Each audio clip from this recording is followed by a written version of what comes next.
Good morning. Good morning, everyone. Hello, hello, hello.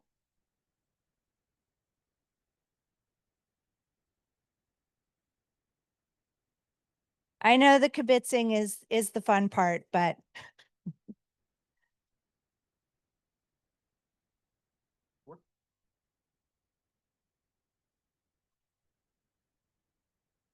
Yep. Fill up the seats in the front 2 rows, please.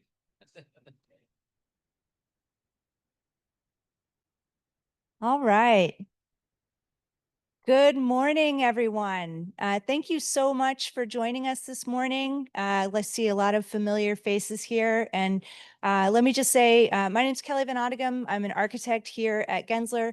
We are delighted to host the launch of the Blue Ribbon Commission's final report on climate action and fire safe recovery. This document is not just an essential roadmap for rebuilding what we've lost, but for reimagining what's possible. Across California, communities are grappling with the aftermath of devastating wildfires supercharged by climate change. And today, Los Angeles is not only addressing our recovery, we're doubling down and we're leading in resilient rebuilding. This commission's report is future forward, it's bold, it's practical, and it's deeply necessary. From expanding debris removal and interagency coordination to upgrading our water infrastructure, modernizing our energy systems, and embedding equity into insurance reform, these recommendations create a blueprint for a stronger, safer, and more resilient California. At Gensler, we share this vision. Through our Global Cities Climate Challenge, we've committed to making every project a platform for climate leadership. Our annual Resilience by Design report details how we work every day to future-proof cities, focusing on community well-being, net zero goals, and readiness in the face of climate extremes. And we've seen these principles in action. When Palisades Charter High School lost part of its campus to wildfire, we worked with the community to transition a vacant Sears building into Pali South, a vibrant academic environment with 90 classrooms completed in just 30 days. It's a living example of fast, adaptive, and resilient design in service of education and continuity. And we're moving to apply that same sense of urgency and care to the Pacific Palisades Rec Center, partnering with LA Strong Sports and Steadfast LA to reimagine it as an inclusive, multi-generational hub for wellness, youth development, and community connection. And these themes of resilient rebuilding are echoed in the Commission's report, spotlighting incentives and fast tracking for all electric construction, as well as distributed water and energy systems. These aren't just technical upgrades. They're foundational tools for climate resilience and social equity. We applaud this commission for anchoring their work in resilient rebuilding, a principle we believe must be central to California's future. Recovery isn't just about restoring what's lost. It's about rebuilding smarter, safer, and more justly for what lies ahead. And now it's my pleasure to introduce someone who's been a tireless advocate for that very future, Chair of the Blue Ribbon Commission and CEO of the LA Clean Tech Incubator, Matt Peterson. Thank you so much. And thank you for having us here today. It's really, it's always so great to be in the space. It's been several years since I've been in here, and I know you've apparently refreshed it recently, just for us probably, right? For this important moment. But thank you to you and your colleagues. Welcome, everyone. It's great to be at this moment. I just want to say, before I say a few thank yous, this is not just a big document, it's a big deal. It is a really big deal that we're at this moment. We have community members here who've been working tirelessly in their community to deal as fire survivors, to rebuild not just their homes and their neighborhood, but their communities across the fire-torn areas. And with the climate crisis worsening, we know LA, like many communities in the West, with extreme heat, extreme drought, extreme weather, the conditions are going to get worse. And we need to be better prepared, not just continue to mitigate emissions to make the future less intense and less chaotic, but to make sure we're prepared for those events when they happen. And that's really at the heart of what is here as the only exclusively focused group after the fires, across both fires on resiliency and sustainability. The commission is proud to put these forth. From our initial recommendations, they grew from 27 to 54 in our final recommendations. But I just want to thank, before I get into the other thank yous, I want to thank Supervisor Horvath, Lindsay Horvath, for her vision in creating the commission and calling for its creation. Thank you, Supervisor Horvath. And of course, thank you, Orrin Ordauer, your staffer, who's been an incredible team member to work with. Thank you, Aaron. Appreciate you. All right, so when the 20 commissioners got asked to stand up and give their time, it was probably more than we ever, we imagined. I'm sure for anybody that gets involved in these sorts of things, it's you bite off and then you got to chew it. And this commission really did. I just want to thank, of course, first and foremost, our vice chair, Fran Pavley, incredible leader. Fran, thank you. Fran and I have known each other for 33 years now, but who's counting? And it was during Tony Bielensen's campaign in 1992 when she was mayor of Agoura Hills. But I've always tracked with Fran and tried to support her leadership, and it's been an honor to have her work with me and the commission in this task. I want to ask all the commissioners to stand. Hopefully you're up front, please, commissioners. Thank you for your time and dedication. There's several that couldn't be here today. You'll hear from a few of the commissioners this morning, but just want to thank you each, Tracy, Jonathan, Ted, Mark, Mary, David, Donna, who else am I missing? Of course, Cecilia up here, Leslie, Lori S. and Lori J, but Lori J is here today. I don't think Lori S is here. Thank you, Lori. It's also a partnership with UCLA that has made this possible. First and foremost, Meg, for leading the team as head of Luskin Center for Innovation. Thank you, Meg. And then I just want to recognize Sophie, Alice, and all the team from the Grand Challenge and Luskin and across UCLA and other parts of the university community, including USC. I'm not sure if Mary Nichols is here. She was also a part of this. But thank you all to UCLA. Please give them a big round of applause. And then I want to thank my team at Lacey, who have dedicated an enormous amount of time to support me and the commission in my role as chair. Here today with Sarah and all the team. Can you hold up your hand if you're from Lacey? Thank you so much for your work. Lauren and Cameron couldn't be here, but they've been an incredible part of this. And then finally, as part of the team, I want to thank Ramey and Associates. I know Walker Wells is here. Thank you, Walker. Thank you for everything. Appreciate you. Another longtime collaborator. Appreciate all your work. I'm going to dive into the recommendations here in a few minutes. There's a lot of transformative ideas that are informed by the commissioner's experience here as civic leaders locally, leadership of people like Lori, who've been a long time recovery leader in New Orleans and other communities. And we really drew upon the expertise of the commission, informed it with the analysis and the research from UCLA to create what we think are a comprehensive set of recommendations that with resiliency and sustainability at the core. So, but before we get into that, I am honored to turn the microphone over to Supervisor Lindsay Horvath.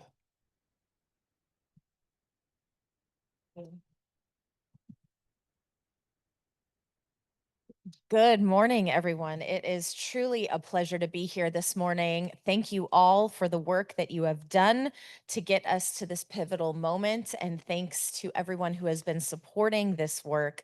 It is everything I had hoped it would be and more. I first want to thank Matt, our chair, who took this on. I know when I called him, he said, well, what's really going to be entailed? I said, I think you all get to decide exactly what it needs to be. And we want it to be everything that it needs to be and not one thing more. And we're not going to get in your way. This is your commission, not mine. This is really about how do we have all of the expertise that we can harness from throughout the Los Angeles region and bring it to bear for our residents. So thank you, Matt, for being the fearless leader in that. I also want to thank our former state senator, Fran Pavley, for her fearless and tireless leadership. I tease her that it's always nice to have Mother Nature present, and I think she does really embody that. And I thank all of our Blue Ribbon commissioners who volunteered their time. I know each of you in your own work, for all of the reasons we asked you to be at this table, are very busy, and yet you found time to come together and share your expertise for this purpose, and I really thank you for that. And it wouldn't have come together without the true partnership of UCLA, and I especially want to thank UCLA Executive Vice Chancellor and Provost Darnell Hunt for being here with us today, Chancellor Julio Frank for UCLA's support and partnership, everyone who has been involved in this work. I see some UCLA faces out here as well. And so the partnership of UCLA, the crown jewel of the 3rd District, I like to say, has really helped to bring this work to life. So thank you very, very much. I attended Chancellor Frank's inauguration as UCLA's 7th chancellor a couple weeks ago. It was incredibly inspiring at Royce Hall, and he challenged all of us to be bold, and in this, I think we are doing exactly that. A special thank you to Professor Meg Mullen from UCLA, who has been our faculty lead and rose to the chancellor's call with this impressive report we're discussing today, so thank you very, very much. And thank you to the California Community Foundation for your financial support for making today possible and all of this work possible. And of course, to Gensler for being the consummate hosts in this beautiful space and welcoming us here this morning. I also want to acknowledge, because it goes without saying, we wouldn't be here today without the courage and bravery of our Los Angeles County Fire Department, and we have many of our department represented here today. So I want to acknowledge you and thank you for how you have helped to make sure that we are here today.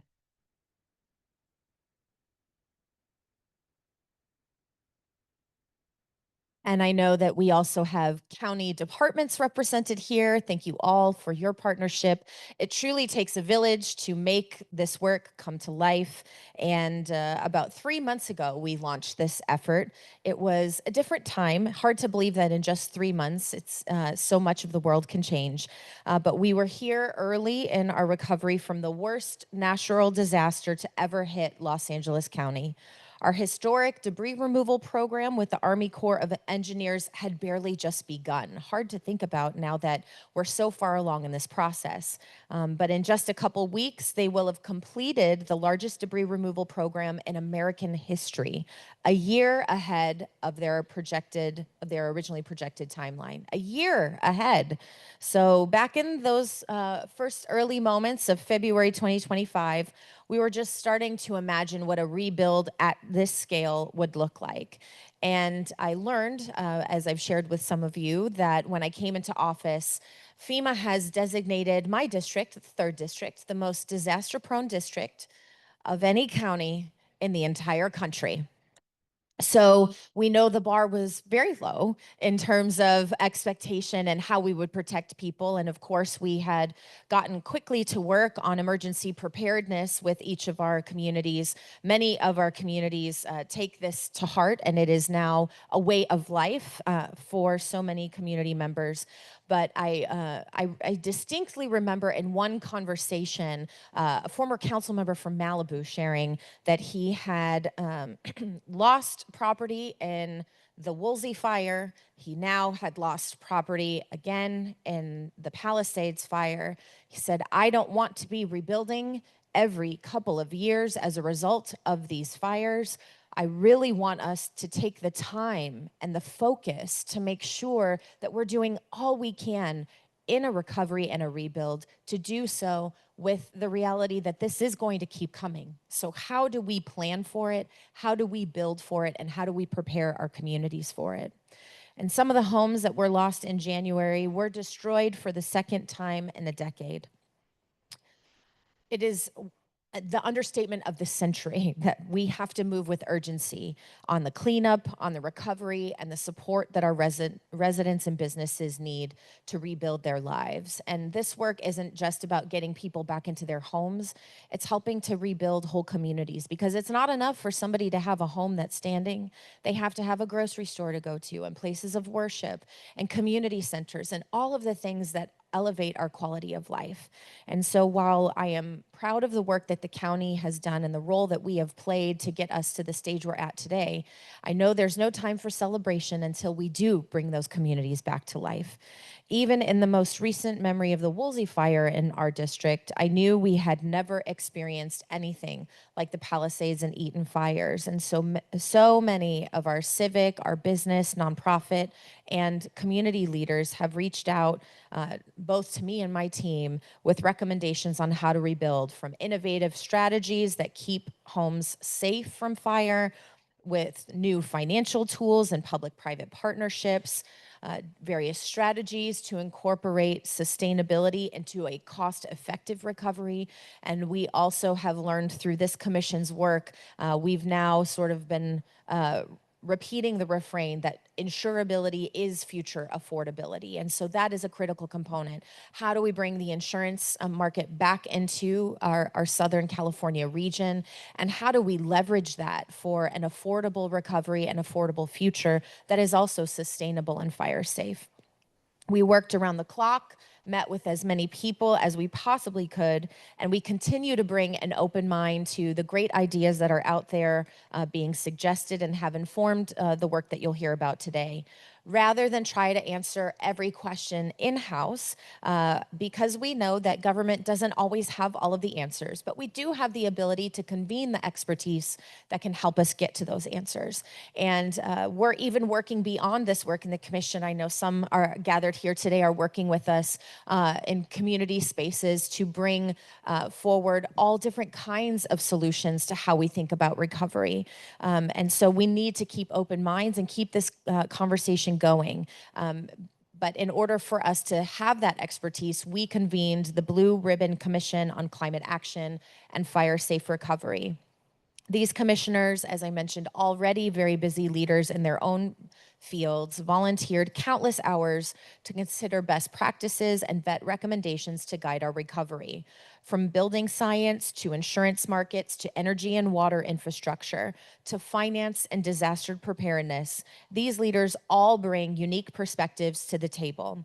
And when I spoke with Councilmember Tracy Park about the fact that we were convening this, she immediately said, you know, this can't just be an academic exercise. We don't need another white paper. We don't want something that just sort of sits on a shelf and collects dust. How are we going to make sure that this is actionable, not only for us at a governmental level, because we have big systems we are in control of and big policy decisions that we need to make as a result, but how is it going to be actionable for each and every resident who has been impacted by these fires? That will be the truth in how and whether this report actually delivers what we're looking for.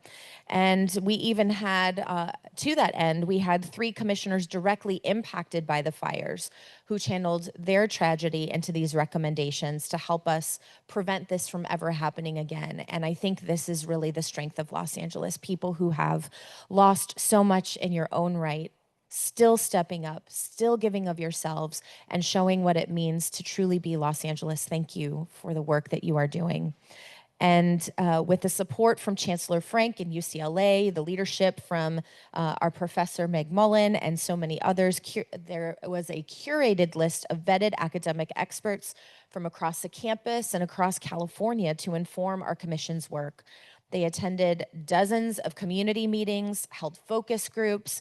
I don't want to see your email inboxes because I know a lot of people have been reaching out to you, but you did this work to ensure that voices of the community are front and center in the recommendations that are being presented. And your work is fully independent. We wanted to make sure you had the resources you needed. This is not the work of my district. This is the work of leaders throughout Los Angeles County's region to make sure that this is truly a project for the entire region. It was designed to provide advice not just to LA County, but to all decision makers, from local government decision makers to those in Sacramento, how to guide a resilient and fire-safe recovery. It goes without saying that we have experienced unprecedented tragedy, but the scale of destruction provides an opportunity to rethink how we rebuild to match the 21st century realities that we face, particularly climate change. Most of our nation is experiencing a heat wave today, and that weather whiplash contributed to devastating impacts of the January wildfires. Our guiding force in our rebuild has to be recognizing this reality, ensuring the neighborhoods we rebuild do not face this level of destruction ever again. And we must rebuild with fire safety in mind, not only because we want to protect our communities from this kind of devastation, we also want to protect our firefighters from having to experience this kind of devastation in the way that they have. So we must ensure our homes are insurable to remain affordable to legacy residents. We must have a much more resilient energy system where infrastructure is hardened and undergrounded, but also where homes rely on batteries and solar panels to save residents money and protect communities from power outages. I know former Mayor, Councilmember Doug Stewart was really at the helm when these fires broke out. And I know as you were getting those calls, the weight that it had on your heart. I know we have Councilmember Halen Conrad, as well as our mayor of Malibu is here, and our city manager of Malibu is here.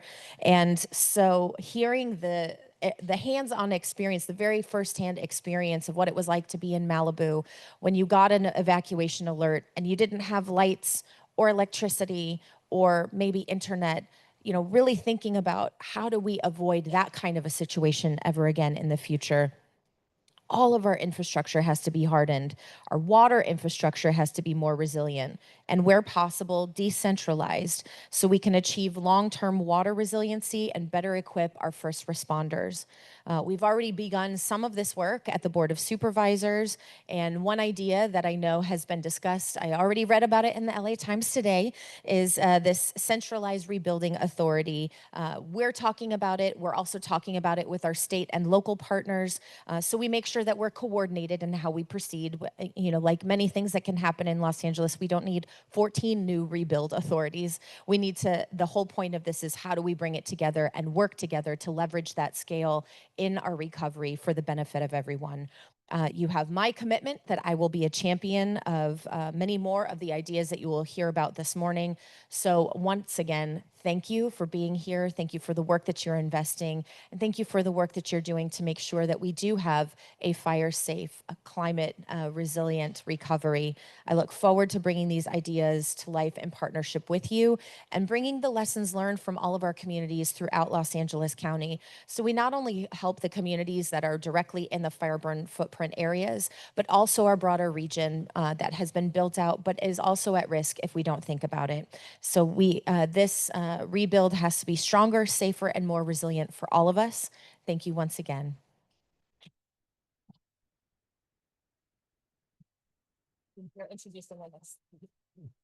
Thank you, Supervisor. And I just want to say,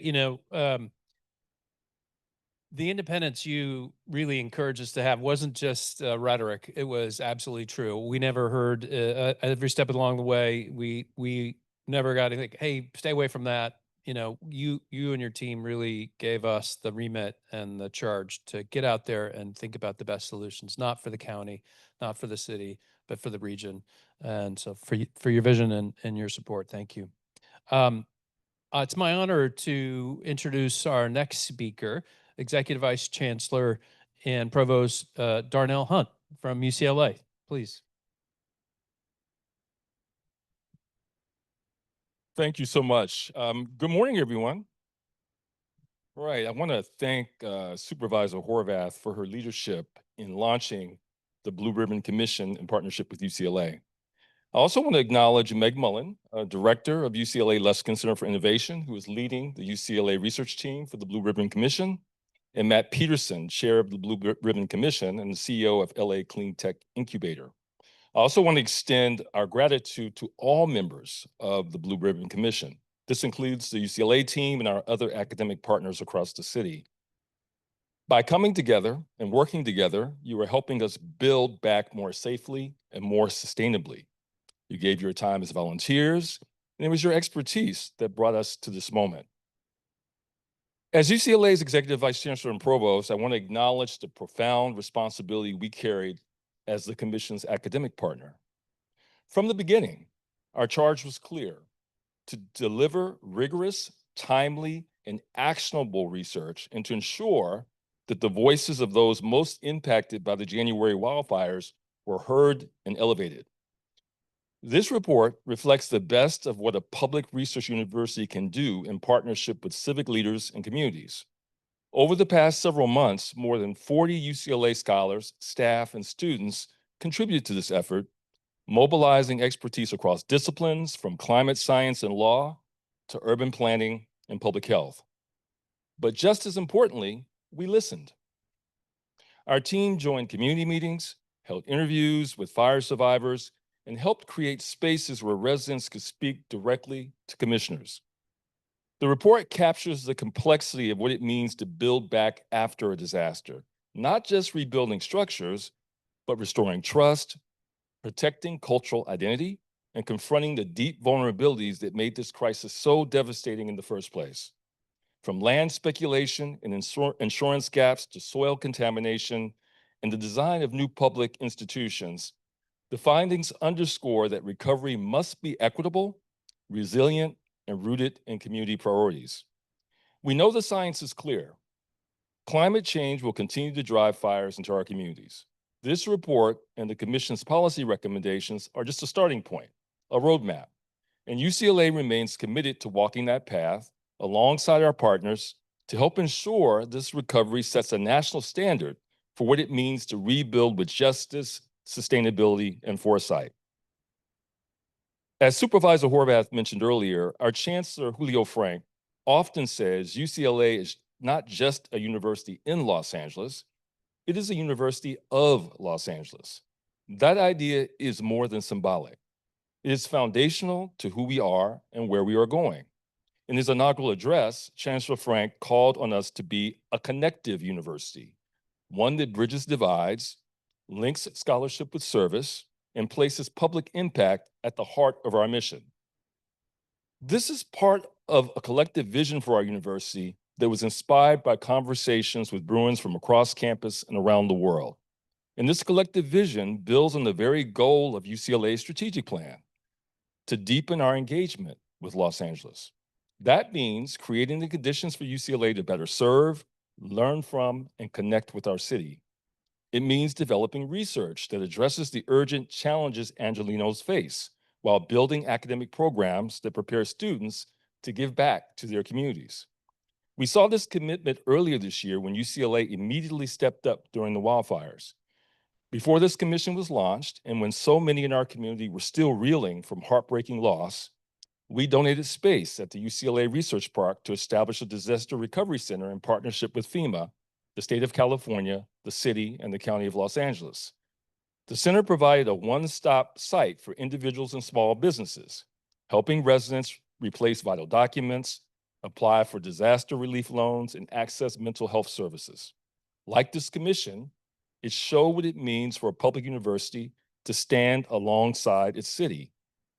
UCLA's relationship to Los Angeles is not transactional, it is transformational.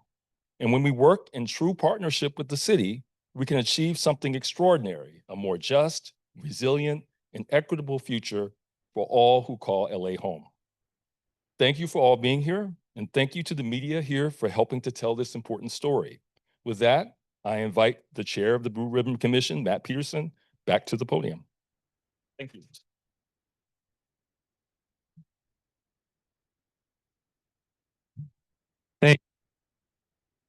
We appreciate your leadership, the chancellor and everybody at UCLA. We're going to go through a high-level overview. There, as I said, there are 54 recommendations. We're not going to be able to give each of them justice this morning.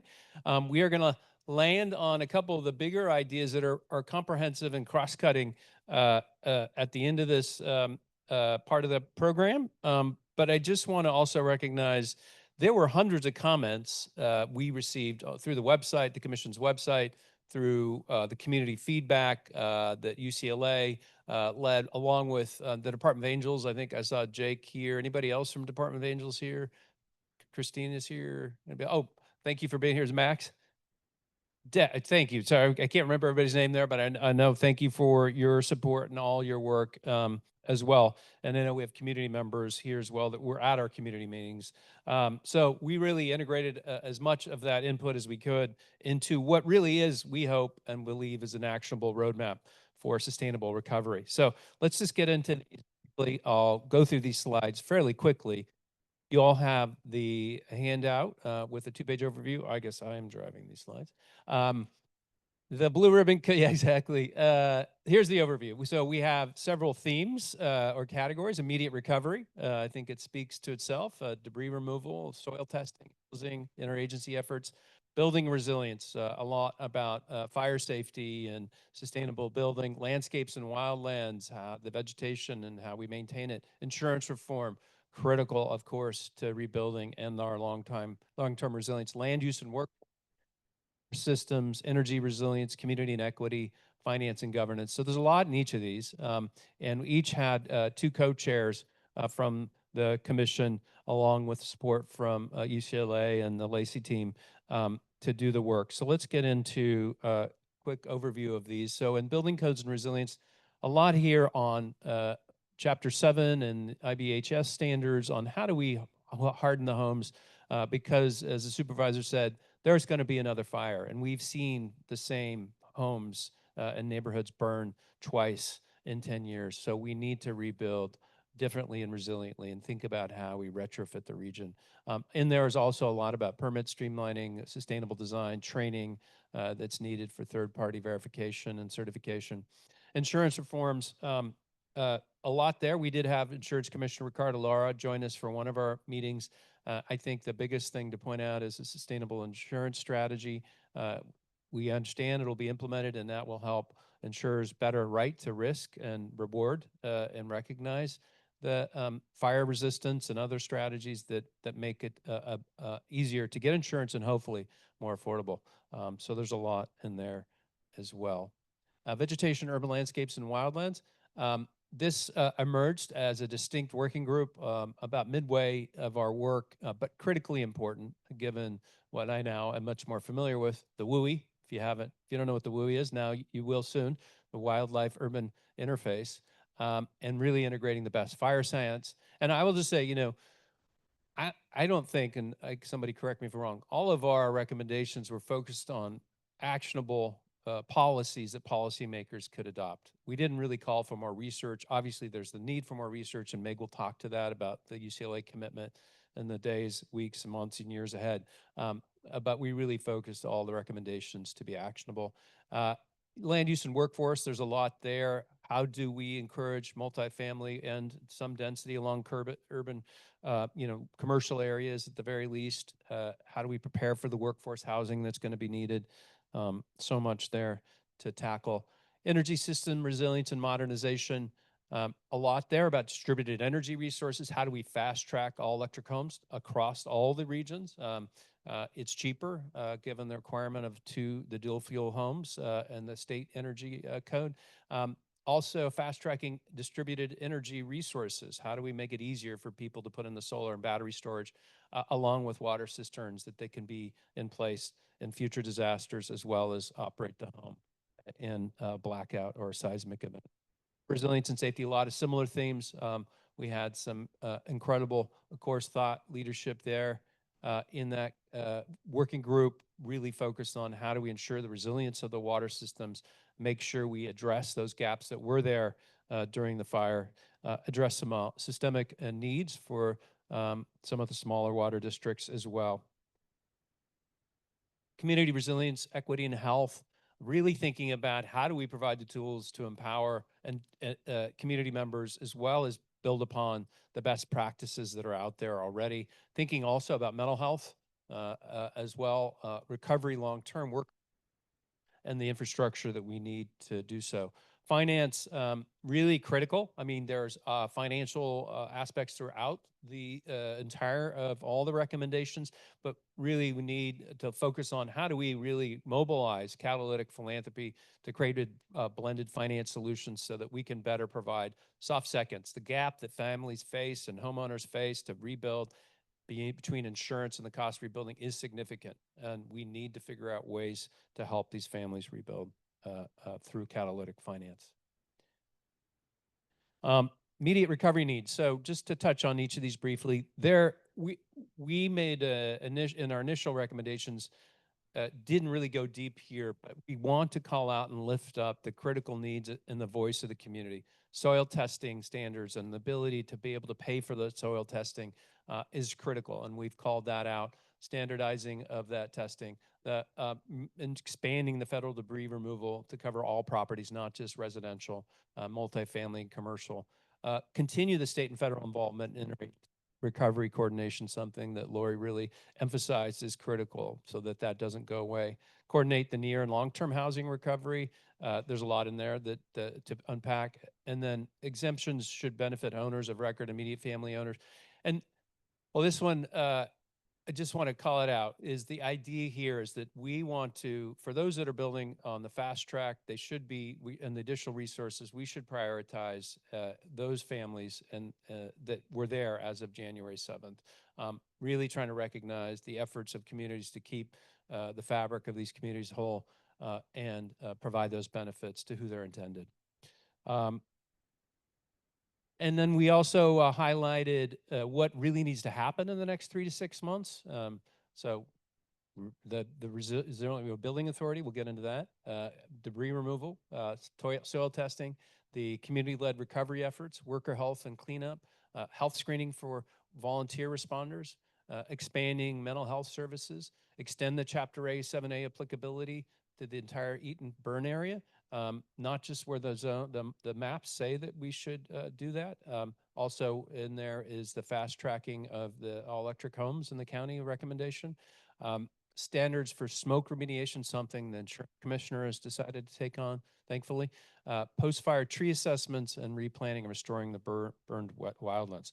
And I'm sure there are others that will identify that really do require more urgent action, but want to highlight those. With that, I want to give a little space and time to the big ideas we have. I'm going to jump ahead here. I'm going to come back to that slide in just a second. So first, our fire control district. The idea is we need to find a way to pay for long-term dedicated wildlife urban interface buffer zones to protect the vulnerable areas. And of course, as we've learned, where those embers can go. And create the conflagration events in our urban areas that just get out of control so quickly if we don't prevent those embers from coming in the first place. So the other thing that we put in here, and one of our initial mandates from the supervisor, was think about long-term retrofitting of the region. And so the fire control district would do both of those things. How do we retrofit homes within a certain distance, 1 mile, 2 miles, 3 miles from a very high or high hazard zone? Being able to maintain and do the pay for the coordinate and coordinate with other agencies that have own the land along the interface, and then retrofitting of those homes and buildings that are vulnerable, as well as infrastructure, resilient infrastructure to be put in place. And we've recommended that it be paid for by a parcel tax, which would require voters at the ballot box, and in 2026. So just wanted to highlight that as a cross-cutting solution that we identified. And I might need help to go back. So pausing now for the Resilient Rebuilding Authority. I'm going to invite Cecilia to join me here in a second, but we want to really think about what tools do local and state government need to rebuild, help our communities rebuild that they don't have now. And I'll let Cecilia talk about tax increment financing, something she knows well from her experience as former CEO of the Redevelopment Authority in Los Angeles. But also, how do we coordinate? How do we, the in-between gaps, the things that fall between the cracks, but also creating economies of scale? Really need to lean in to show how we can rebuild more, not just resiliently, but also cost effectively, and creating those economies of scale of having an entity that has the authority and the financing tools to buy lots as an alternative from selling them to speculative developers, private equity firms, to keep them in the hands to the degree possible in the community. So buy the lots, assemble them, select merchant builders to rebuild those homes to the standards we want to see. making it more affordable, selling those as first preference or first look to families or their relatives that want to return, and perhaps other criteria that could be put in place. So there's a lot here, but it's going to require the state legislature and the governor to provide those powers wherever that authority is and those powers are provided to. Our first recommendation is a new state entity that could be created with governance shared by all the key elected officials and representatives, but with community voices at the table and expertise that really recognizes and represents all the things the authority is going to need to do. We imagine seconding staff there into the authority to get it started, going to the philanthropic community to provide the startup funding, if state or local funding is provided, to be able to repay it back to the tax increment financing and the bonding of capacity that would come with it. And there's a lot more that could come with this that we think that it would help catalyze, and the creativity, the leadership, and as one of our commissioners would say every time we talk about it, Russell Goldsmith, and somebody wakes up every morning and this is all they're thinking about, and it's all they work on with their team every single minute of the day. And it's not to say others aren't thinking about this when they wake up. It just means that we need something with extraordinary powers and authority. And really, I'm excited to introduce Cecilia Estelano to join me now to talk more based on her leadership as a commissioner and her career right now. Thank you, Cecilia.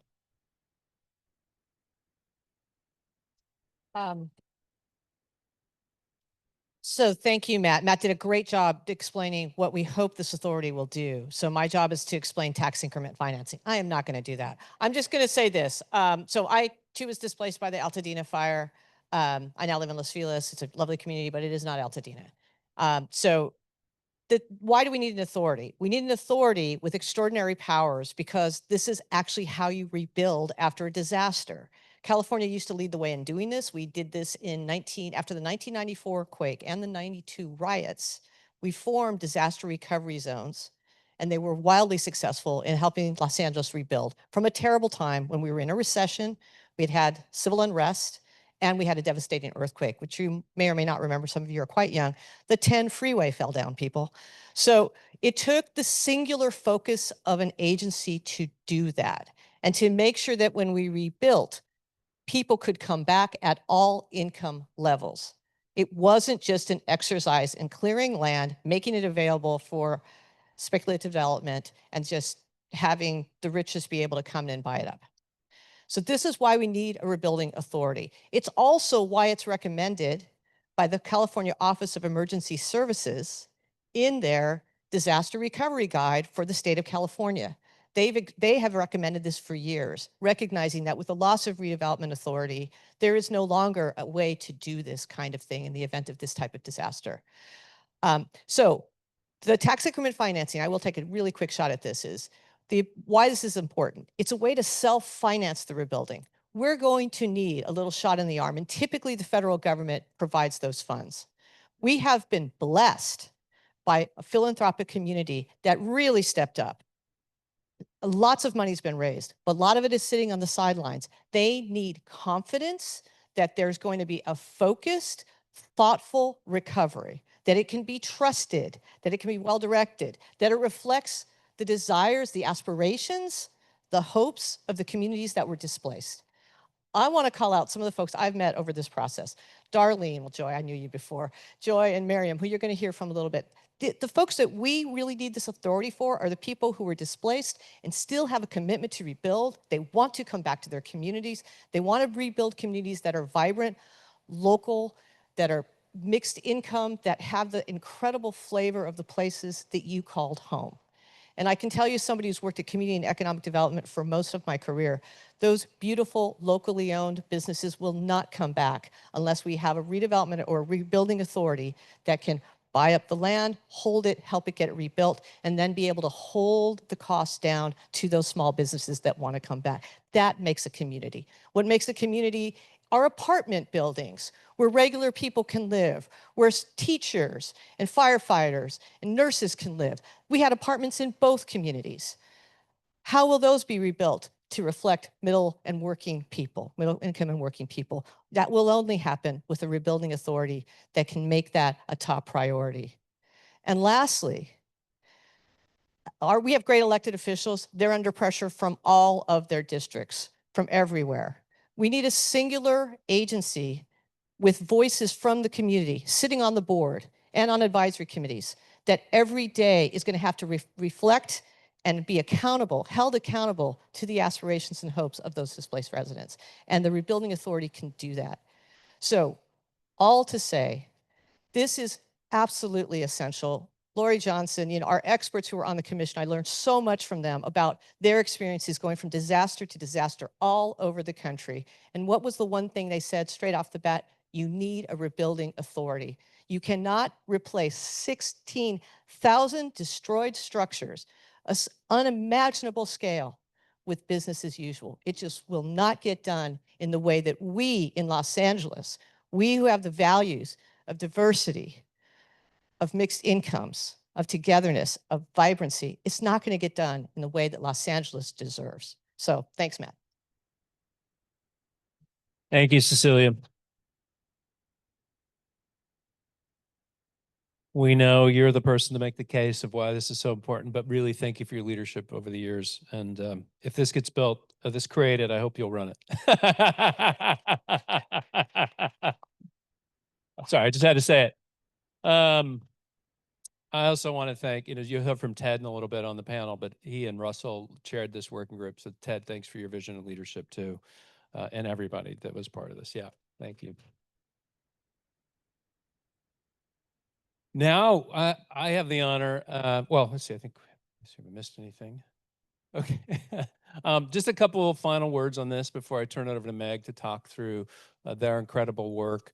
And I think Cecilia hit on all this, but there are so many aspects and just two other bits of detail that I wanted to add for everybody's edification.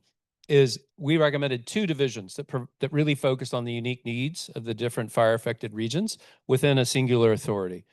There are distinct needs, and the city of LA has distinct needs from the unincorporated county areas, certainly different communities between the Palisades and Altadena, but we recommend that as part of it. And in addition to the primary recommendation to be created as a new state entity, this could also be a GAPA between the city, the county, and the state. It could be put at the county into an existing agency. There are other ways to do it, but that was our primary recommendation, and we look forward to continuing to talk to policymakers about this.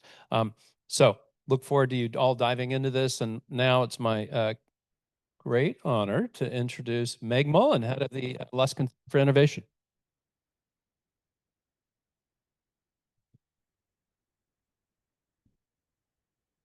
Thanks, Matt, and thanks to all the fantastic commissioners. Thank you to Supervisor Horvath, to EVCP Hunt, and to the community members and the fire survivors who are providing such leadership in a time of real trauma in leading their communities to recovery.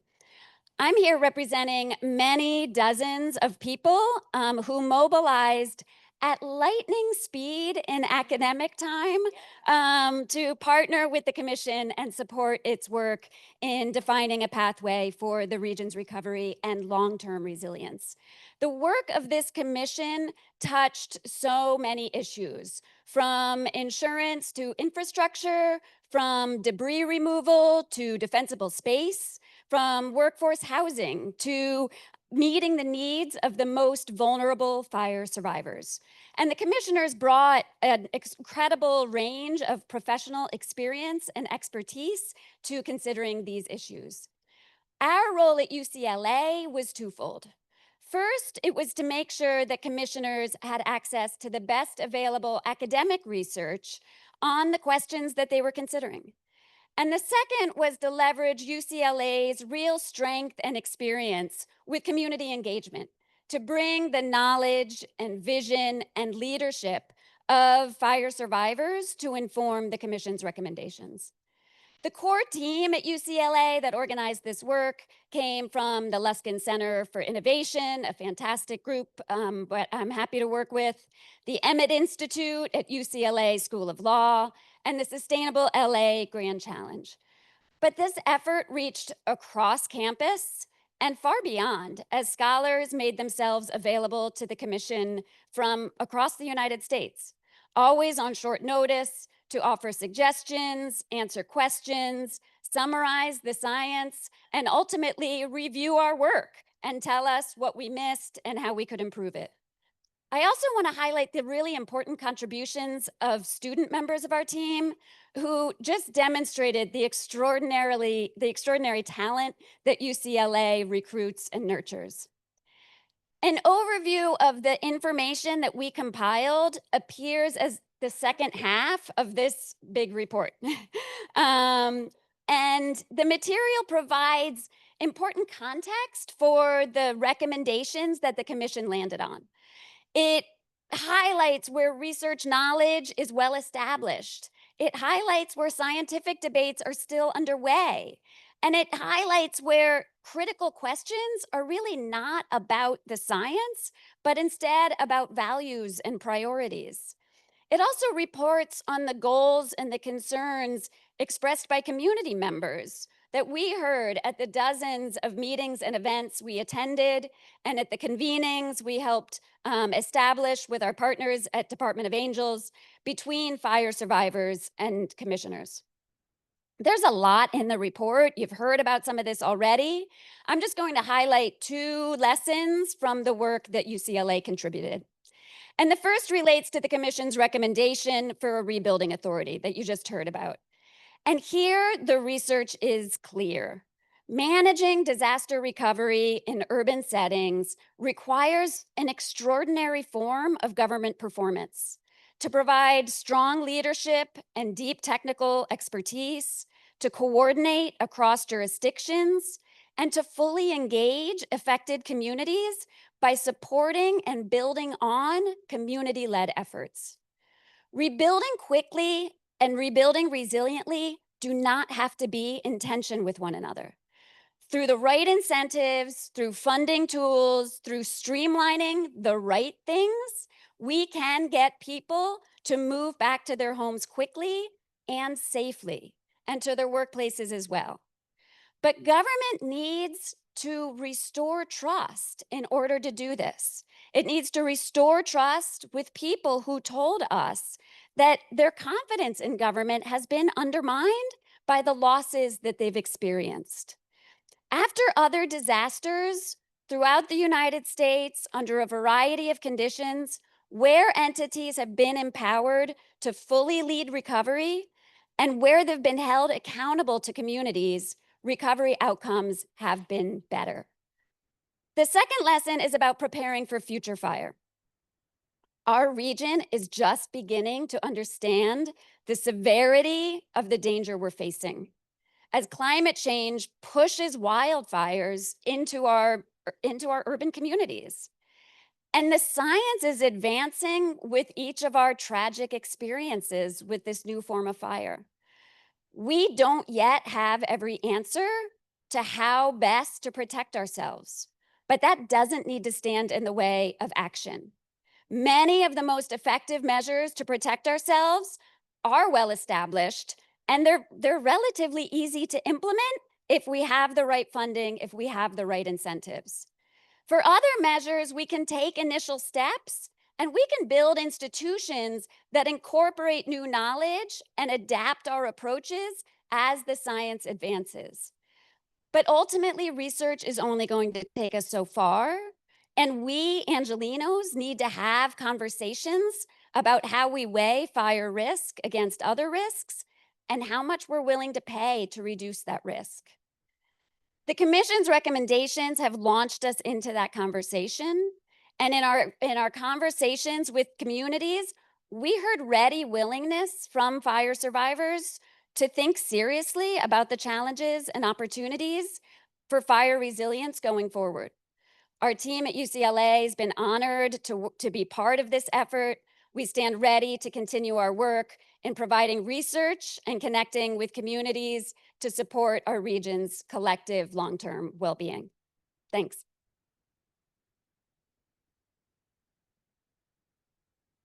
Thank you, Meg. Well, we wanted to see if there are any questions from media, and then after we do that, we'll transition quickly into the panel. Any questions from the media present? Okay. Seeing none, we saved 15 minutes on our agenda. Thank you, media. hopefully you got some great content here. Thank you for being here. Appreciate you covering the story. All right, I want to thank all of our speakers. We're going to transition the panel now. Panel's coming. You can open your seats for our speakers. So we've got Tracy, Miriam, Joy, David, Ted, and Fran.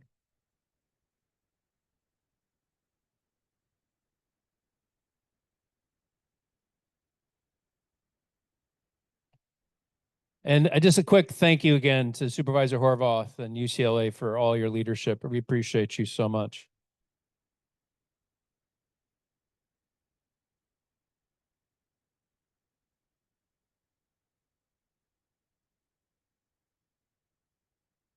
Come on up, Fran.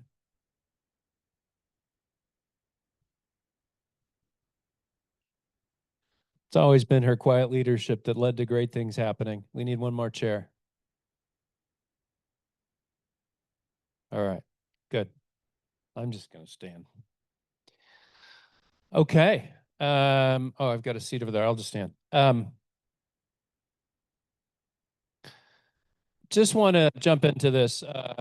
Just quick introductions. David Wilson, member of the Altadena community. I'll let you tell your story, but city manager, West Hollywood. Miriam Czar has been leading a Palisades recovery group. Joy Chen has been leading an effort in Altadena particularly for insurance policyholders of State Farm. Tracy Quinn, president of Heal the Bay, colleague on the Metropolitan Water District Board, as is Mark Gold. And Fran Pavley, of course, needs no introduction, but former state senator. And Ted Bardicke, head of the Clean Power Alliance and fellow commissioner, and Fran, of course, is vice chair. So just to quickly jump into this, I'm going to turn to Tracy first, just because you're going to talk about a couple of the topics that aren't touching so much on directly in the authority. The authority would be helpful with.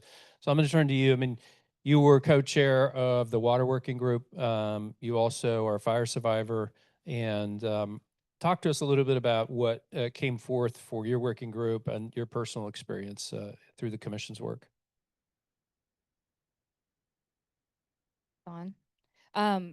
I am a relatively new but proud resident of the Pacific Palisades.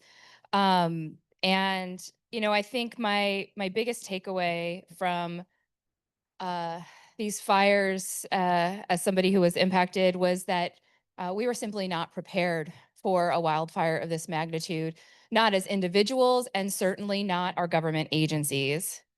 The days, weeks, and even months that followed the fires were filled with incredible uncertainty for impacted individuals, especially for those whose homes were still standing, because many of the materials and resources were being directed towards people who had lost their homes.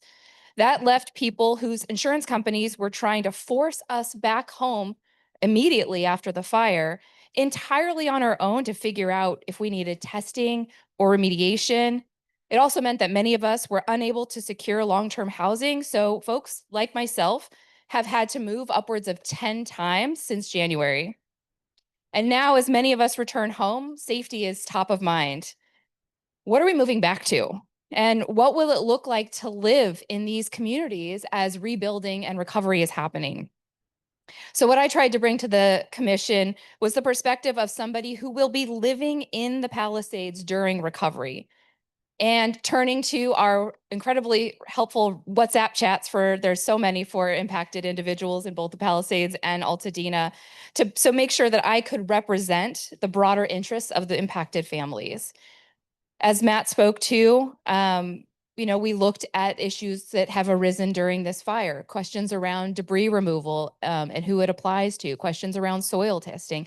These are things that have been really important to those of us who live in these communities. And while we may not benefit from them ourselves, we know that this type of thing is, you know, could potentially happen again, not only here in LA, but in other communities. And so we want to make sure that they're better prepared and that they have those access to expanded debris removal and testing.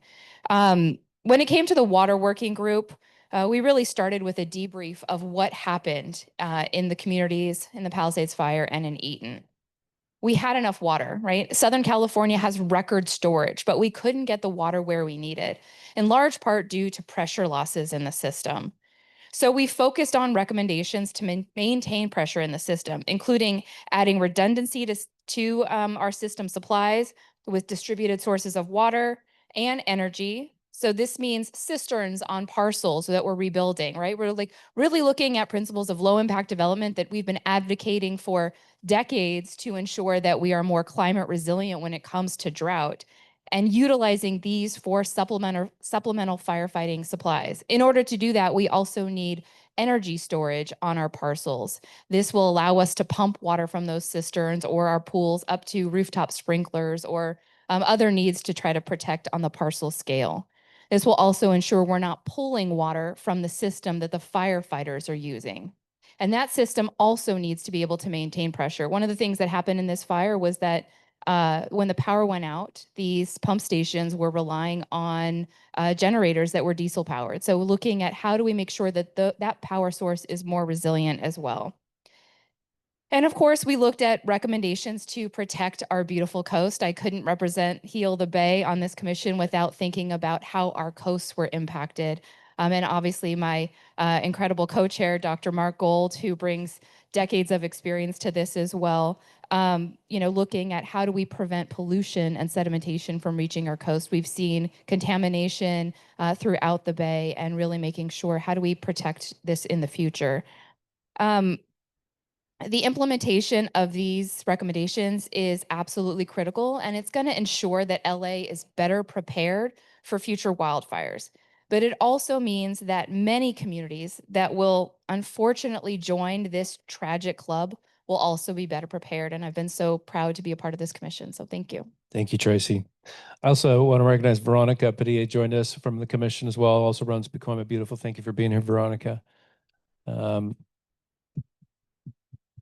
This, as a side comment, this panel could be populated by each of the commissioners, and we could spend hours. And I think actually one of the thoughts that came to mind is we talk about what's next. The commission is committed to following up and working on the implementation and briefing policymakers and working towards these being put in place. And doing briefings on each of the topics virtually is probably a good idea, led by our co-chairs. And recognize Jonathan Parfrey's long work and resiliency as well, and Donna's work as co-chair of the Land Use Working Group, and everybody. Okay, thank you, Tracy. I'm going to turn to Ted next. And I asked if you'd be willing, if you think there was anything we missed in the first part of the briefing on the authority, but also you were co-chair along with Mary Leslie, another esteemed civic leader here on resiliency and sustainability, on the Energy Working Group, and of course through your leadership of CPA. So please share with us your thoughts as we continue the conversation. Great, thank you, and thank you everyone for coming and everybody who provided input to this. We were, excuse me, at Clean Power Alliance, we serve Malibu, we serve unincorporated LA County, we serve Sierra Madre, we serve most of the foothills across the San Gabriel Valley. We serve the entire Conejo Valley. We are deep, deep, deep in fire risk territory. In fact, more than half of our customers, to Supervisor Horvath's point about high risk areas, more than half of our 1.1 million customers live in communities that have high fire threat zones. This is important obviously for our community members, for our customers, but also for those future communities. We had over 7,000 of our customers lose their homes. But importantly, also, we had at any one time over 100,000 customers on PSPS outages during those fires and in the winds.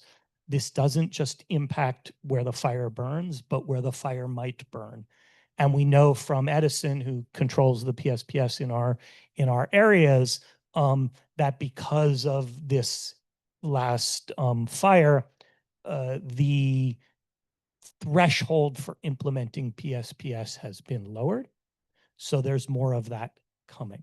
So with that knowledge, we came into thinking about the energy and what can we do in the energy system to think about that. I want to highlight 4 things very quickly.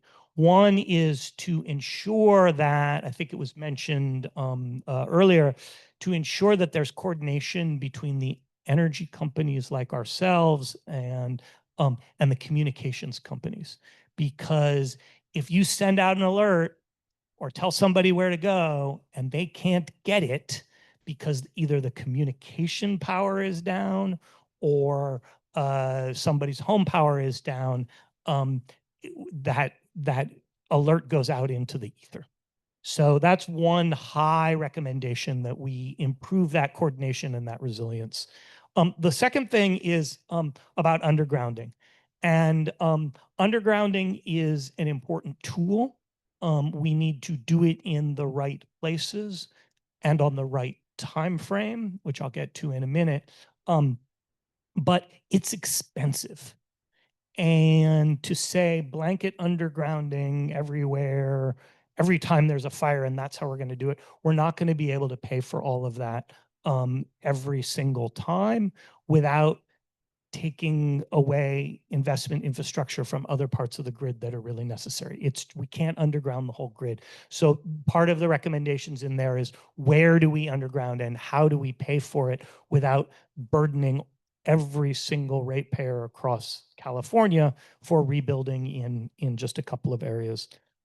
And the last thing I'll note on the energy side is strengthening the grid and preparing the grid for a high electrification future. For anybody who's tried to connect or permit a all-electric home or an all-electric rebuild, or connect a electric vehicle charger or a bank of electrical vehicle chargers, you know that it takes a long, long time to get connected. And part of that is our grid is not ready for high electrification.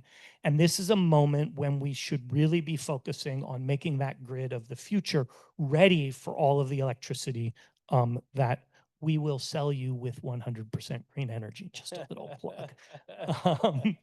Thank you, Doug and Marianne and my Malibu friends here, and Lindsay for the bringing unincorporated county to 100% green energy. I want to come back to the authority. I did co-chair along with Russell Goldsmith, from former CEO and board chair of City National Bank, the group that really worked on this along with Cecilia. Every time I think about these energy recommendations, I think, who's going to do this? Who's going to do this? Is it the CPUC and the LA Department of Water and Power commissioners operating independently? Maybe not. No offense to my friend Richard Katz or the good President Alice Reynolds. Who's going to coordinate that? You know, we're going to have 20,000 workers going into every day into each of these rebuild areas to rebuild. That's going to destroy the roads. When those roads get torn up, that's when we underground. Who's going to coordinate all of that? Who's going to be at the table every single day going, this is our job to do it? And so I want to echo what Cecilia said, not just from the point of view of the community, but the point of view of the infrastructure that we need to build to support that community now and going forward. So thank you. Thank you, Ted. I'm going to turn to you next, David. Talk to us a little bit about your story as an Altadena homeowner. And then you've been part of this commission, and you know what it takes to implement policy from a city council, a body, but just talk to the importance of actually putting these ideas into action and what it's going to take. Thank you, David. So hello, everyone. Yes, I'm David Wilson. I'm currently city manager for the city of West Hollywood. I've been city manager there for a little over 25 years now. And an Altadena resident for about 23 years now. We did completely lose our home during the fires.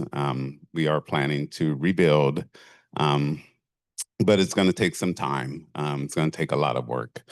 I think a lot of what you've heard today, our community is going through, and there's a lot of hard decisions that are being made by my neighbors and myself about rebuilding, about soil testing, about all of these various things.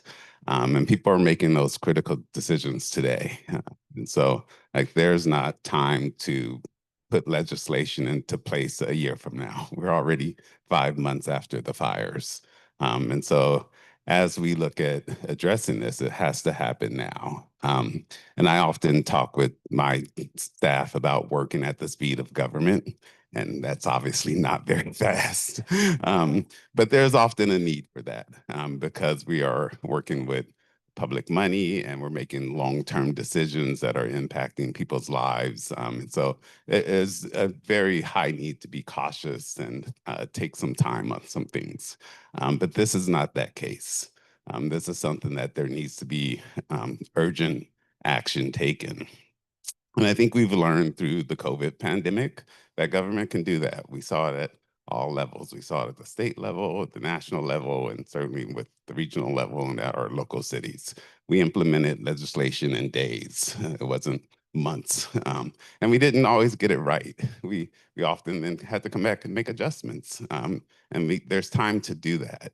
And so I truly recommend that we treat this as that type of thing. And this is obviously not comparing this to the pandemic, but for the people who are directly impacted and survivors of this, for them, it's more critical than the pandemic because this is going to make long-term decisions for the rest of their lives.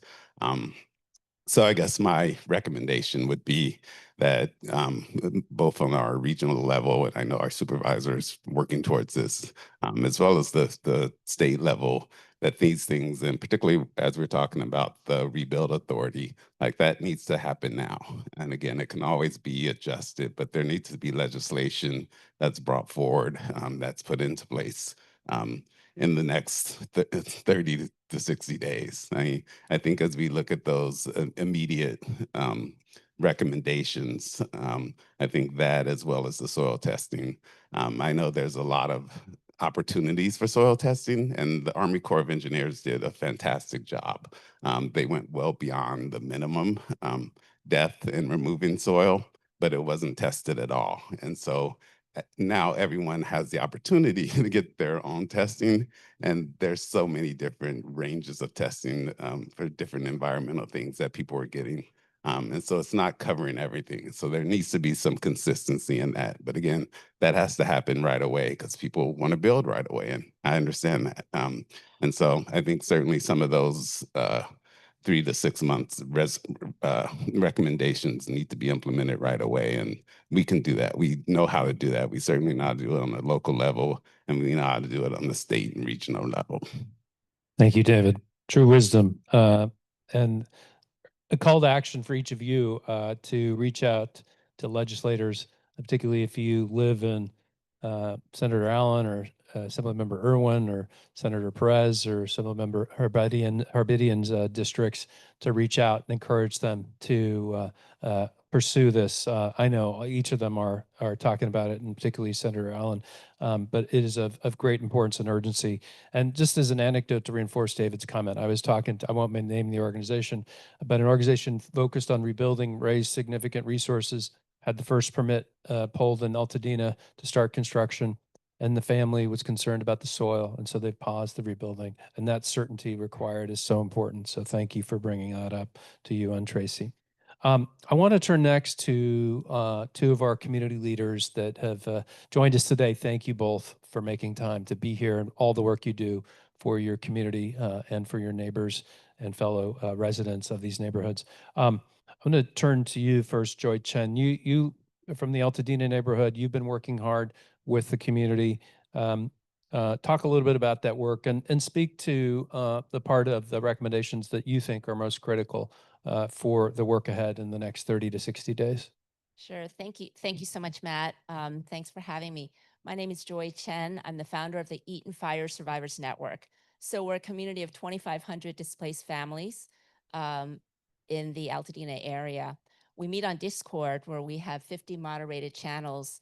And so I get a look every day on a very granular level of what's going on with our recovery. And right now, I would say families are facing overwhelming barriers. Just every aspect of this recovery has been very, very difficult.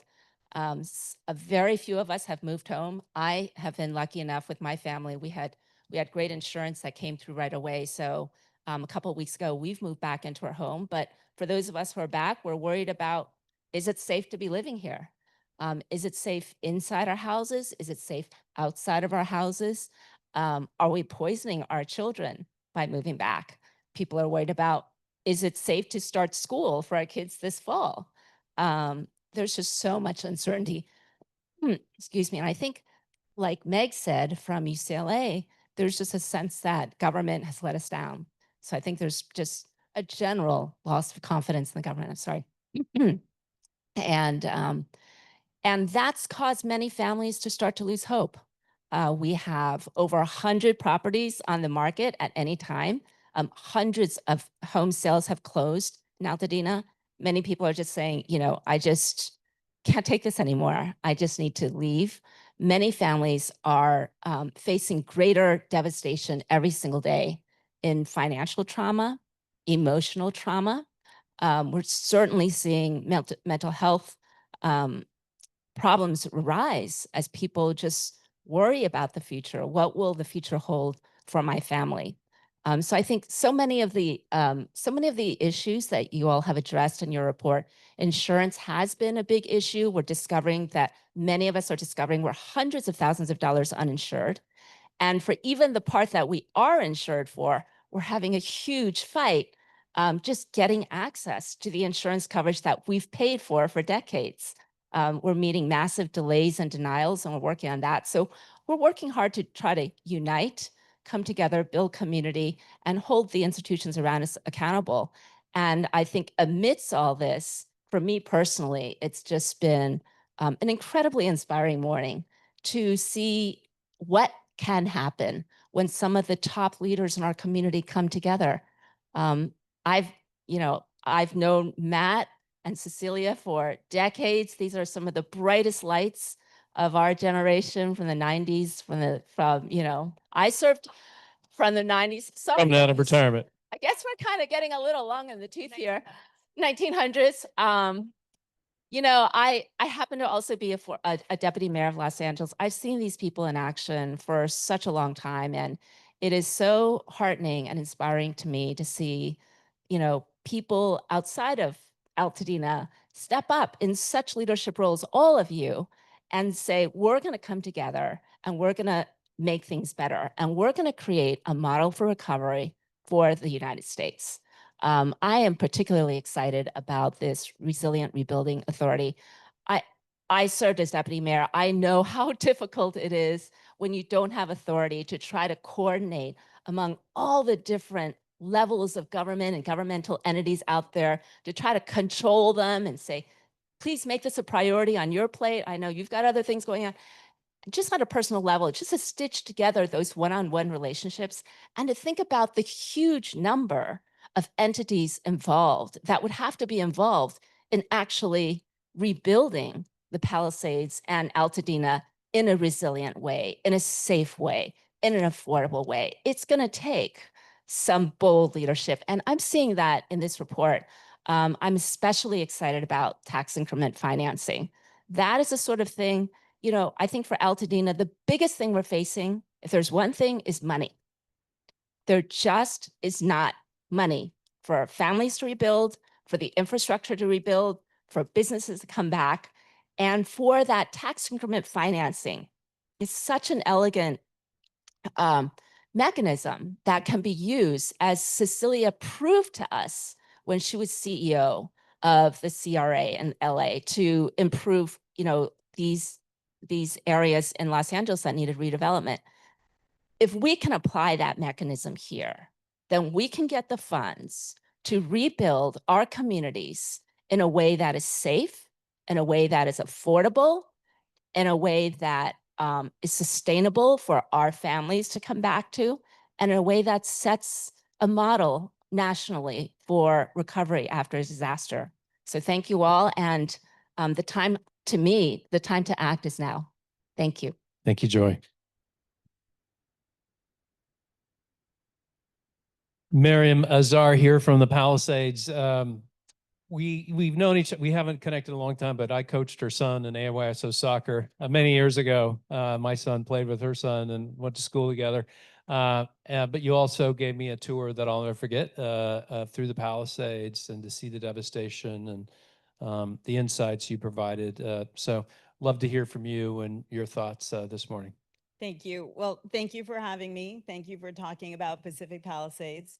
I see a lot of familiar faces out there. Lots of conversations have gone on in the last 6 months, and I thank you all. Cecilia, thank you for having the trust in Pacific Palisades to come and actually meet with Senator Allen on a Zoom, where we were asking for even a carve out of your authority. We wanted a specific Palisades authority. But before I go there, I want to give a shout out to community. Because the Palisades Recovery Coalition is something that formed after the fire, and it basically was formed by community. I call it a brain trust. So soon after the fire, we came together. Initially, there were maybe 30 or 35 of us. We started talking about what the recovery looks like. And that grew. It has grown to more than 200 people now. And the ideas that we've come up with really were brought to us by the thoughtfulness of a community that was thinking about rebuilding, yes, quickly, but also resiliently. And one of the first questions we asked was, and this was touched on today, do we have time? Do we have time to build in a resilient way and also build back and bring people back into their homes? That conversation has evolved from the first day until now. In the very first days, I feel like government's reaction in the very first days was to say, let's build back quickly and build back the same thing. I think streamlining was along those lines. It was, how can we build back what was there before and do it quickly? Those conversations, the devil is in the details, are evolving now that the days go by. People's challenges are changing. The way that people assumed rebuilding would happen is definitely shifting. So our coalition has emerged with what is, as far as I know right now, the only real plan for the recovery. We sent it to Councilmember Park, who's embraced it in large part. She was one of the first people who said, yes, you're going, you're talking about all the right things. And the reason I'm giving shout out to community is because almost everything that was discussed here today is something that we've either talked about or we've incorporated into the plan. So one of the things that we talk about is there are a lot of homes to rebuild, 5,000 homes, and there's something of a bell curve that we all assume will happen. So the people who break ground early are going to have an easier time, right? There aren't so many trucks on the road. There isn't that much construction going on. You'll be able to get your things in. You'll be able to build, presumably, and move in. Of course, alongside that is exactly what you talked about. It's not just a home, it's a community. So we have to bring back a community.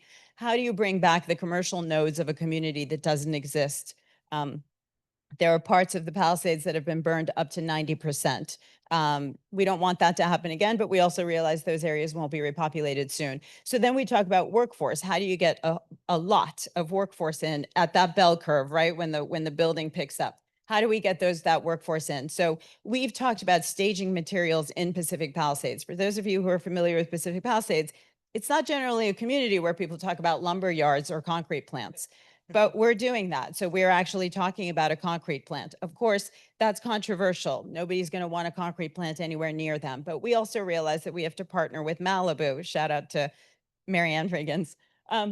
Malibu also burned in the Palisades fire. So the materials that come in to feed the Palisades can potentially also feed Malibu. So we're talking about, is there common ground, maybe Malibu feed bin, where we can have a lumber yard? Then we talk about, well, resilience. Do we really want to build back with lumber? So then we talk about being able to stage materials so that when people begin to build, those prices don't go up. The people are already underinsured. There's a gap between their insurance money and what they need to build. Yes, there are aggregated builders that are coming to the community, but that's not necessarily welcome, because what we want to do is bring back that tapestry of different signatures on homes. Not everybody wants to hire an aggregator. Not everybody is excited about the fact that there might be a building company that'll come in and buy 20 lots and build it generally the same way with maybe only 5 or 6 architectural plans. So those are the conversations that come in. And then most recently, most recently, we've been talking about resilience. We're partnering with Rob Lempert, who's here, who's bringing the knowledge that Rand has into our community. We're going to have our first charrette to talk about whether or not there's bandwidth to slow down and build with resilience. So just last week, Senator Allen brought 3 fire tech companies from Israel to speak to us. 2 of them resonated. They had to do with using technology to create resilience that's not specific to homes, but shared among the community. And we've learned that there's prop money, there's state money that can help us do this, implement these things. So we're bringing one of them to this charrette so that we can talk about whether or not people can have the bandwidth to, yes, build their own homes, but think in group senses, right? Think as far as a group and to have compounded resilience. So all of these things have come together in this plan. We call it the building blocks of a recovery plan. The components are how to get workforces in. One of the things we talk about is maybe there's going to be a point in time during this recovery when workforce has to stay in Pacific Palisades. There are lots of lots that are now empty and they've been cleared. On those cleared lots, we might be able to house workers. So contractors or construction companies might lease those lots from the people who own them, keep their workers there from Monday through Friday so building can get done more quickly, especially in those areas where the burn was high. Maybe deliveries can come sooner or later into the night. The last thing I'm going to say is, so we do believe that an authority is essential. We actually have a city council member that's introduced the Climate Resiliency District at City Council. That is based on tax increment financing, which is predicated on the fact that Pacific Palisades right now has a very low tax base because our homes have been destroyed. And so they've been reassessed to 0 or practically 0. If we can catch that 0 tax base, then over the course of the next 25, 35, 45 years, however long the district lasts, we'll be able to use that incremental increase in tax for our own rebuilding. Obviously, there would have to be a bond issued, but I think the presumption is that the Palisades will recover and that money will come back. We also know that you've recommended an authority. We actually believe that there's still a narrow lane left for Pacific Palisades to create an authority to do some of the things that these 2 districts will not do. So that remains to be identified. But among them are all of the plans that we've made for collective resilience, for the building materials, whether it's concrete or other resilient building materials, the housing of workforce, and then ultimately to bring back that tapestry that Pacific Palisades is known for. People think Pacific Palisades is a monolith. Everybody's the same. Everybody's going to rebuild. They don't even have to think about it. Of course, there's money in the bank. That is not at all true. There are young families that are devastated. There are older people who've lost their nest egg, and there's everyone in between, and nobody thinks that this is going to be easy. So we need all the help that we can get. Thank you. Thank you, Miriam.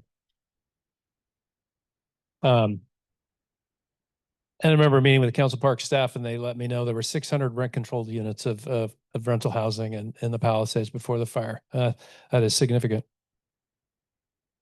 Wow, all but 100. I'm going to turn to the audience for questions here in just a minute, but to bring us home for the panel, I want to turn to you, Fran. This moment requires profiles and courage, which you demonstrated with your leadership in getting climate legislation passed in the Assembly and the Senate. Talk to us a little bit about any reflections that you have and final remarks here for the panel about what's needed from your former colleagues to meet this moment. Oh, note.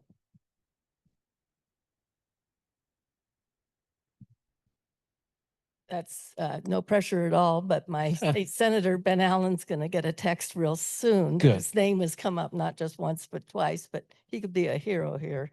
And we need him. He covers a lot of this area, and he'll work well with his colleagues, whether it's Assemblymember Jackie Irwin or the 2 individuals from the Altadena Eaton area. Yes. Is that good? Okay. And so that'll be number 1. I'm just taking a lot of mental notes during this. I just want to thank the audience for coming. Supervisor Horvath, we wouldn't be here without you. I don't.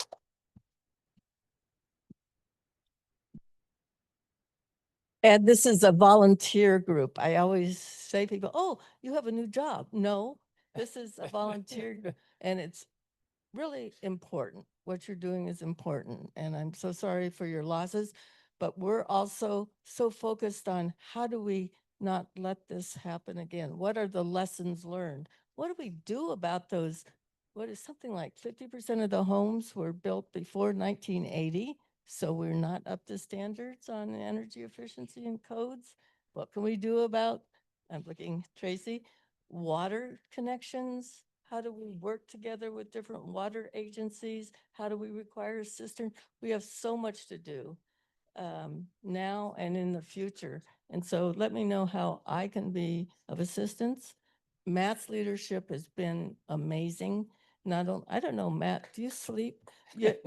And whoever invented the internet, I don't know what they were thinking, but it's, yeah, and Zoom 24/7 weekends, right, Megan? It's around the clock. And it's been a tremendous effort. This is one of the strengths of our little area of LA County. 10 million people. It's easy. And I want to thank Ted. The Clean Power Authority is critical. One of the things that I'm concerned about, I live in Agora Hills, native Angelino, moved along the 101 freeway, and for the past 50 years, been in Agora Hills. We're in a severe risk fire zone now. Most of my neighbors can't get insurance anymore. That's on the to-do list. What do we do about that? How do we transfer to our cleaner authority so we're not adding to the climate crisis? How can we do that? How do we do a better job in early warning? If you live in Malibu, looking at Doug and things, you live parts of Agora Hills where I live, Calabasas. Yes, the power gets all shut off. Inconvenient, more than inconvenient, because also what's getting shut off now are your telecommunications. There is no internet. People said, oh, just Google. Oh, call 911. No, it's not about just having your, you've lost all that. So we need some private sector help in here. We've great philanthropy for so many wonderful organizations. But how does, for example, Edison help us create microgrids like Ted is recommending in local areas so we actually have communication? So when you get that call at 3 a.m. to evacuate, you could actually get that call. So there are a lot of things to work on, and this is the beginning, not the end. And most of us are here today to see and make sure that a lot of these fantastic ideas, including the authority, which seems to be everyone's number one, because we have to pay a lot for what we would like to do on tax increment finding and putting in infrastructure needs.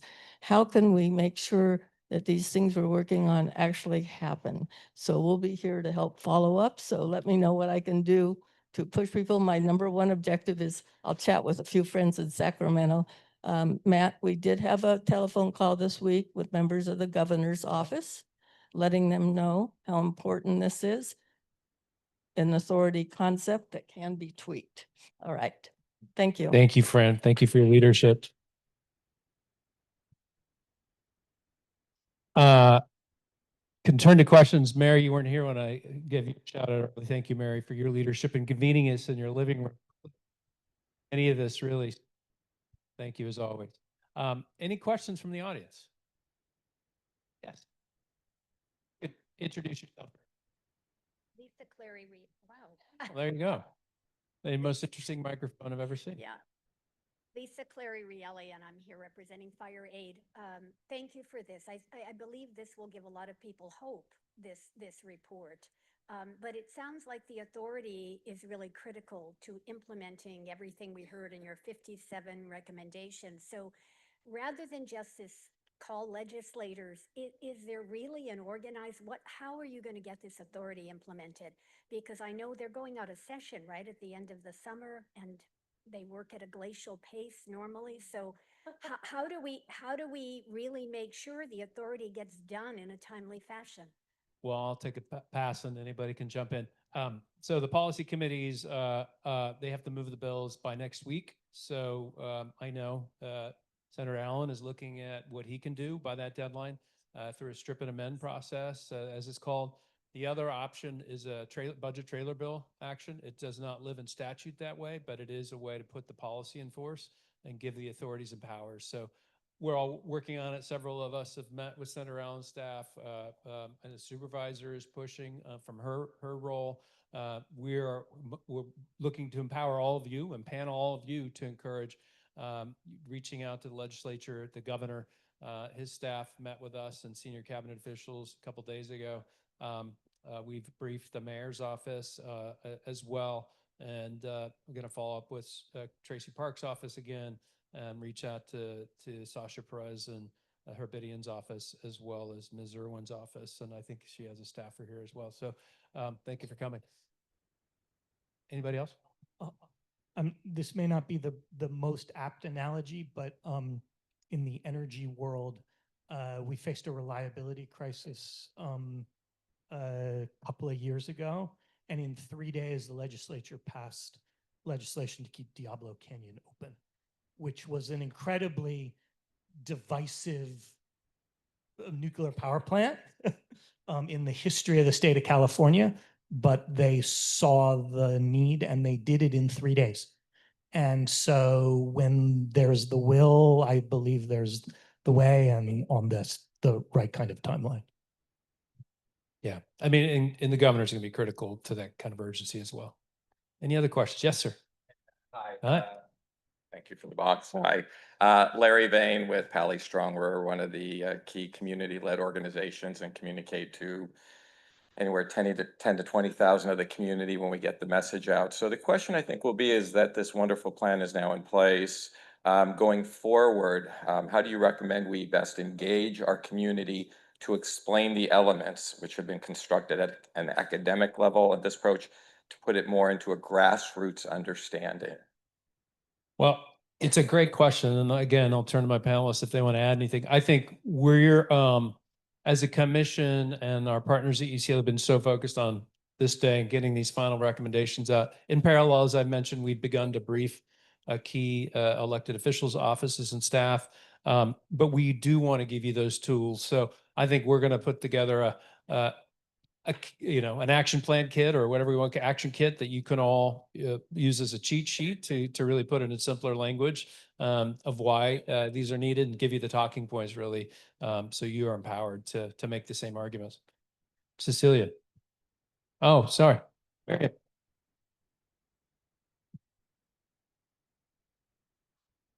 Thank you. So in Pacific Palisades, there have been, I would say, 3 or 4 organizations that have, hit the ground running after the fire, and they've grown. One of them is Pally Strong, Larry Vane. One of them is the Pally Recovery Coalition. The other one is Team Palisades, which I think is largely supported. Well, Team Palisades, there's Department of Angels. There's the Pacific Palisades Community Council, where you were last week. I'm the chair emeritus, the immediate past chair. So 3 or 4, we come together every Wednesday. We have a 4 o'clock call. And one of the things we've talked about the last 2, maybe 3 weeks is this idea of an authority and how we need to get some talking points out there. So we're in touch with Tracy Park's office. We speak to a gentleman named Larry Cosmont, who's, set up these districts before. We are trying to bring together the talking points that we as a group of 4, and you're one of them, can bring together, make it more grassroots, more digestible by, people who haven't been talking about this for 3 or 4 or 5 months, and then to be able to put it out there. But first we need the legislation. We need something we're working towards to say, look, this is on the table. These are the components. These are the elements. This is how it's going to help us recover or rebuild, get behind this. And these are the talking points. So we're getting there, and we're watching you for those talking points. Great. Thank you. Any other questions? Yes, sir. You got a mic coming over from Tony from Lacey. My name is Thomas Reed. I'm a partner with Traction. We're an advisory firm. We work primarily with European companies solving a lot of problems, but we focus on sustainability. Other than working with Jonathan and Climate Resolve, what is the best way for us to bring companies, technologies, solutions that can perhaps contribute to solving some of these problems long term? Great question, and I'm going to see if Joy or Miriam have any answers to add to this. Lacey is running a startup competition called the Resilient Rebuilding Cup. So over 100 companies that submitted applications, and shout out to all, including Tony. We're going to have on July 23rd a pitch competition. You're all invited, and we're going to provide some funding for them. But anyways, that people can bring, you brought up example of Ben Allen bringing folks to you. Any Joy or?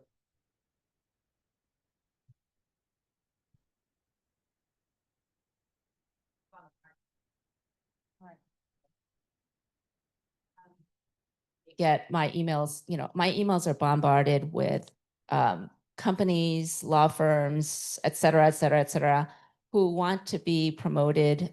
We have a very strict no promotions policy within our community. It's just sort of what we set from the beginning, just because, especially from the law firms, there was just so much marketing. And I personally am a target of a lot of it. I don't have an answer. I mean, it's not, just having a no promotions policy isn't really the best way, because we definitely need companies to be doing this rebuilding and helping us. And so it would be great if the new rebuilding authority, when it comes, sort of organizes it all together, so that, we have economies of scale in design and construction, logistics, management, and all that it is coordinated. But for them to be sort of individually contacting us or contacting me, it's not really the best way, because I don't have a capacity to vet and organize them. And so if the authority could take that role, I think that would be a huge help. Makes a lot of sense. Yeah. Ted? In the meantime, so Clean Power Alliance, we have a lot of customers in the burn areas and at risk. We launched, or we've started 3, like what we call round 1 of our wildfire response, which includes higher rebates for home batteries if you're in a fire risk area. It includes training contractors to use the best means and materials, and includes sort of a what we call energy team, but a free full service concierge. But the second round will really be informed by a solicitation we have out on the street right now. It was released on May 23rd. It's an innovation solicitation for folks who we don't know who are out there, to solicit their best ideas for business models, for services, for programs that are sustainable, climate resilient, and meet this moment. So you can go to our website, Clean Power Alliance, go to solicitations. It's there.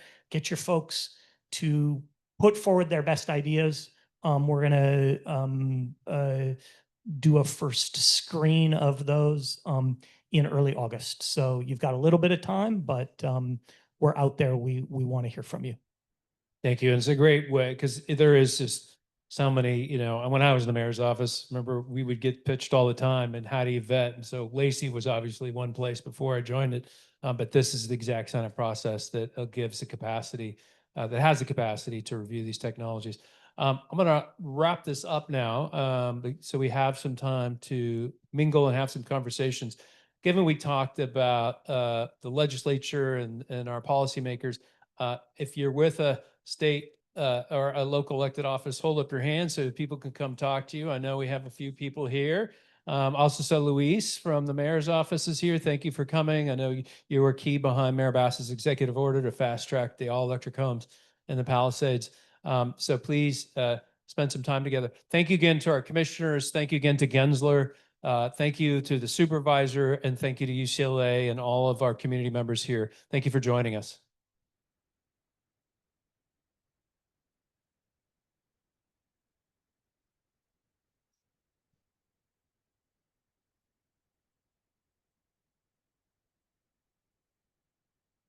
Larry with Pally Strong would love the commissioners to come sign his document. So we have an honorary document. So please come on up, and we got to be out here by 11:30. See. Oh, for Lindsay. Thank you. Oh, commissioners, can you come up for a photo?